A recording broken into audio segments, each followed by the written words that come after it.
Hey guys, it's Finley from Food Corps. Today we're at Avila Orchard here in La Grande. Let's go take a look.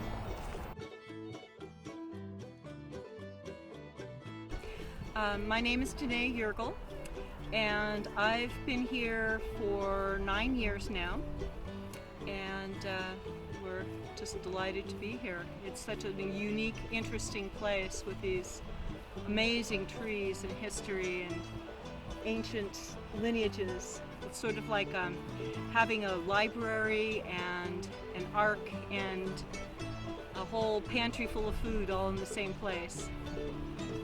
But I grow primarily a mix of fruit and nut trees. So we have apples and European pears and Asian pears, European plums and Asian American plum crosses.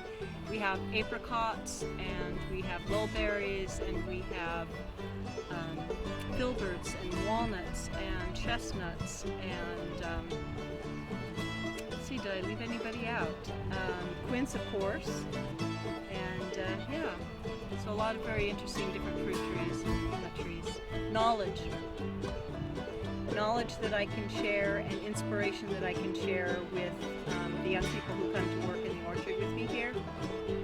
That's the most important thing we do here. Patience, kindness. Trees are incredibly kind and generous. To pay attention, to look around me, to always ask questions. Why is that bird doing that? What happened to those leaves? What's burrowing in the ground over here? Or what is that coming up from the ground over there? So just to always be asking questions and looking around and trying to learn more. Right now I do a small, what's called a CSA, Community Supported Agriculture. Back in the 1930s, a man named Mr. Ryan and his wife Betty started planting trees here. Mr. Ryan was a nurseryman, so he planted one of everything. He loved fruit trees, he loved experimenting, he was a grafter, so he would go around to pioneer homesteads and graft trees from there to here. So there's quite a variety here. Then the people who followed after him kept adding to it. So it's really quite an amazing place. He was also a very early organic gardener, so there were never any heavy-duty poisons here. This has never been, there's no arsenic, there's no lead, there's none of the usual poisons you would find in an old orchard. So we were thrilled to find this place and to continue the tradition on. So this is not like most fruit places or orchards that you would find. It's more like a forest. On 2.5 acres, we have over 200 different fruit and nut trees. A lot of them very old varieties. Some of them the only ones that I know of grown anywhere. Some of the ones he got from local homesteads. And that we're also working on making it pollinator friendly for bees and butterflies, bird friendly.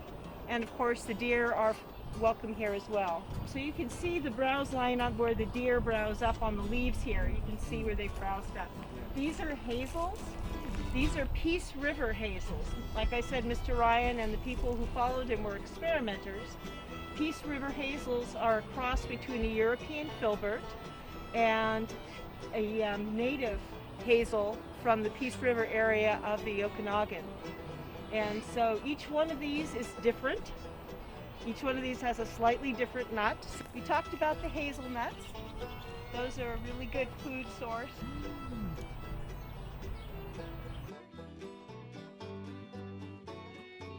This is a summer bloodburn pear. It's a small pear. It has red flesh, and it's an early summer pear. It dates back to the 1600s. People have been growing this pear since the 1600s.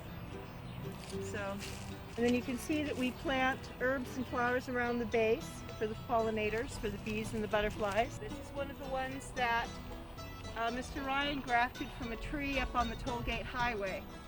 Alexander is an old Russian apple. It's a big apple. And unlike most apples, if you plant the seeds, they don't come true.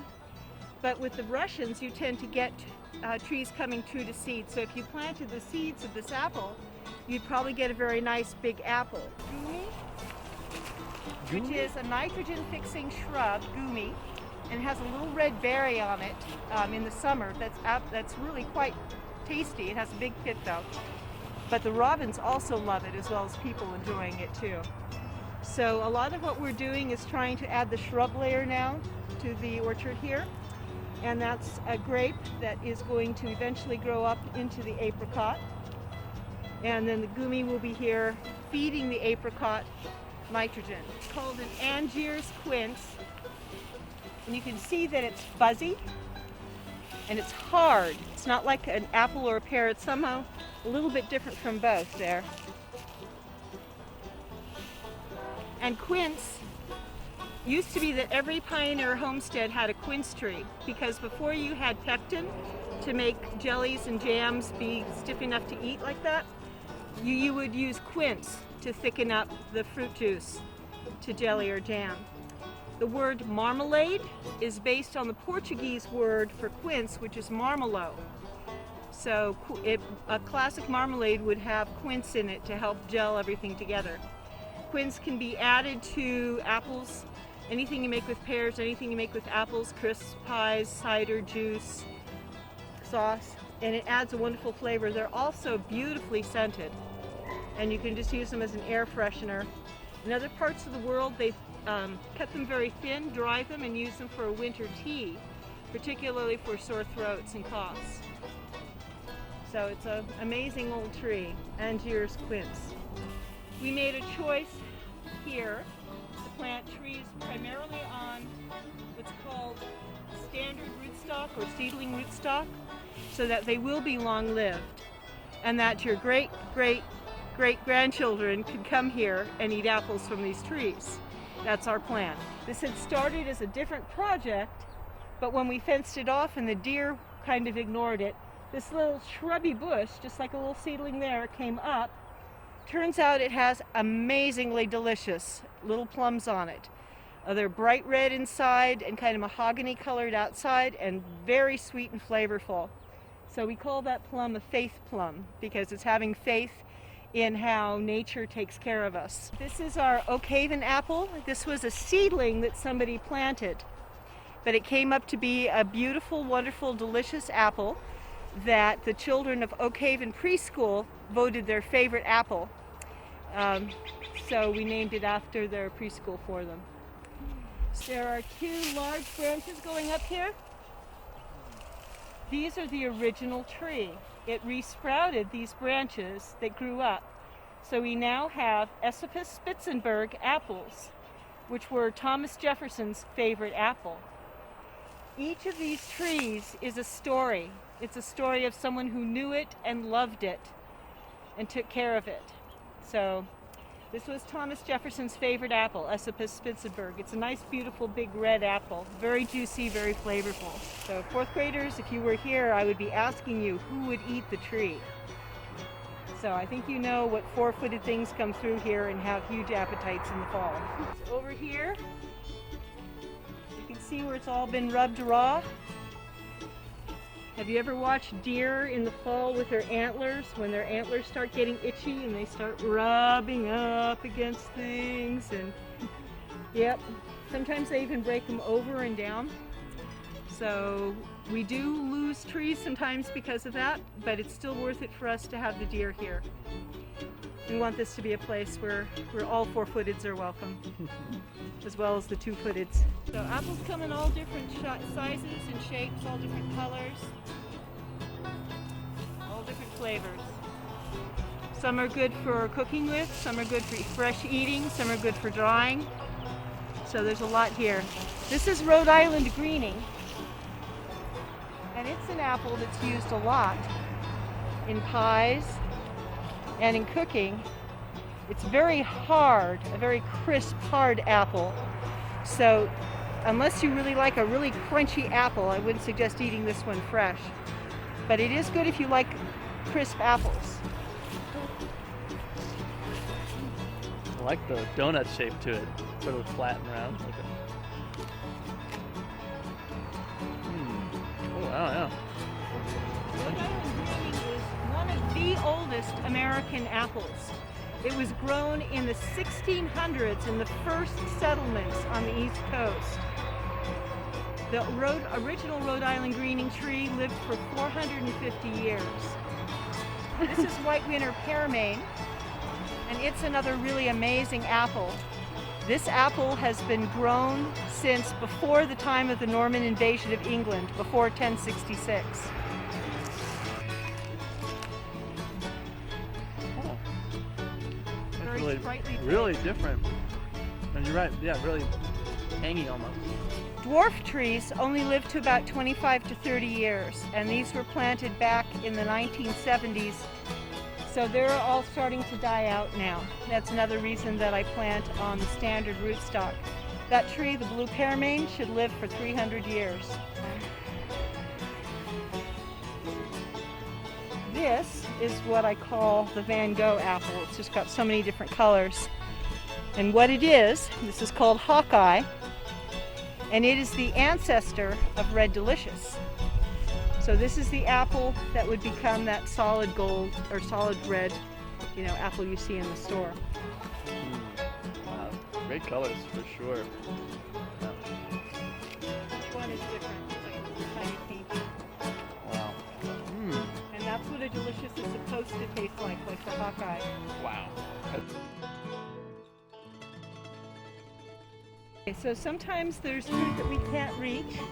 Sometimes there's fruit that gets calving moth damaged, and so it gets soft and drops.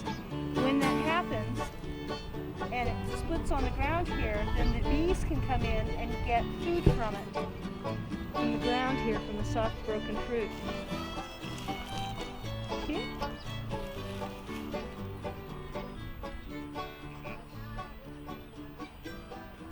And there's a yellow jacket there, so you don't want to get too close. So part of my plan for helping the orchard into the future as we go into the uncertainties of climate change is I planted a bunch of different honey locusts around the orchard. These will grow up. You can see there's a honey locust way in the corner there. They get really tall, and they will help protect the trees underneath, all these fruit trees.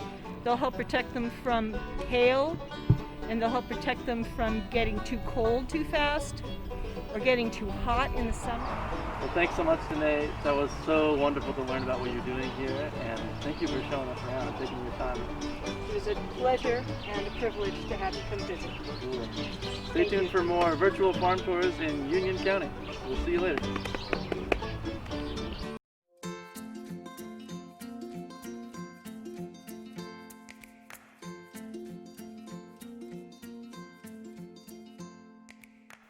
Hi guys, it's Jamie from OSU Extension.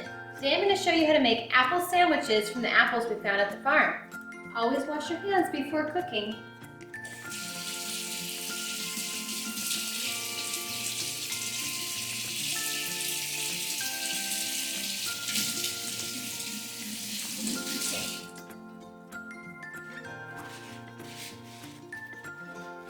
All you need for this quick recipe is an apple, peanut butter, raisins, and sunflower seeds or any kind of nut or seed that you'd like to add to it.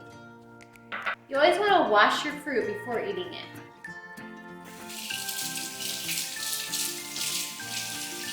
First thing we're going to do is cut the apple in half.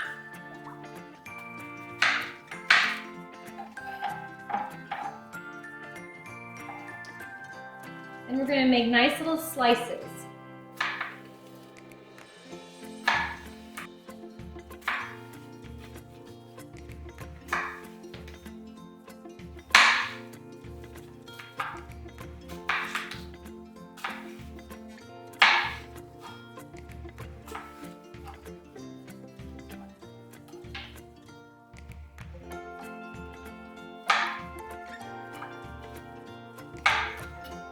We're going to make a little V and cut out the core.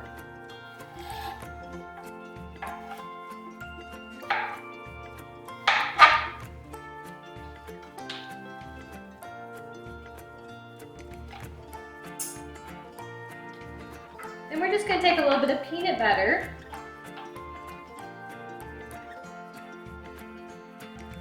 Smear it onto one side.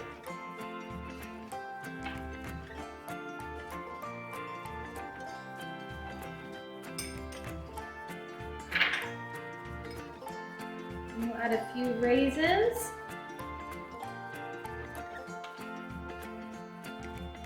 And then I thought sunflower seeds would be good on this.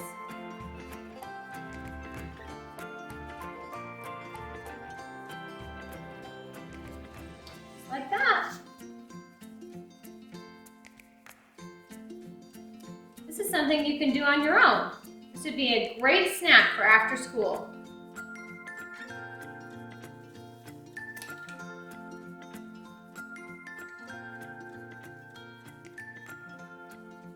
So good.